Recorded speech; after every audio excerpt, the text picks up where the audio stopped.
Eight பே கமிஷனுடைய ஒரு அப்டேட்டா மத்திய அரசு ஊழியர்கள் மற்றும் பென்ஷன் வாங்குற நபர்கள்லாம் சேர்ந்து இருக்கிற ஒரு கூட்டமைப்பு, அதாவது CCGEWன்னு சொல்லக்கூடிய confederation of central government employees and ஒர்க்கர்ஸ்னுடைய கூட்டமைப்பானது February 12, 2026 அன்னைக்கு ஒரு நாள் நாடு தழுவிய அடையாள வேலை நிறுத்தத்தில் ஈடுபட போவதாக அறிவிச்சிருக்காங்க.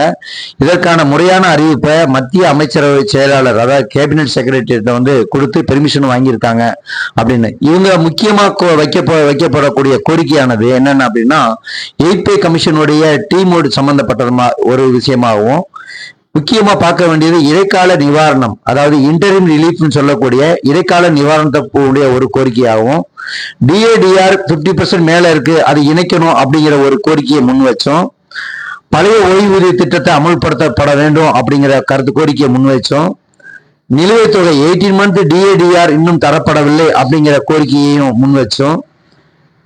15 வருஷமா இன்னமும் அந்த ஓய்வூதிய கம்யூடேஷன் பிடிச்சுக்கிட்டு இருக்கிறாங்க, அதை 11 வருஷமாக குறைக்கப்பட வேண்டும் அப்படிங்கிற கோரிக்கையும் வலியுறுத்தியும், அதே மாதிரி காலியா இருக்கிற வேலை வாய்ப்புக்கு உண்டான இடத்தை எல்லாம் உடனடியாக நிரப்பப்பட வேண்டும் அப்படிங்கிற 7 அம்ச கோரிக்கையை முன் வச்சுட்டு இந்த வருகின்ற February 12 அன்னைக்கு ஒரு நாள் நாடு தழுவிய வேலை நிறுத்தத்தில் ஈடுபட போவதாக அறிவிச்சிருக்காங்க.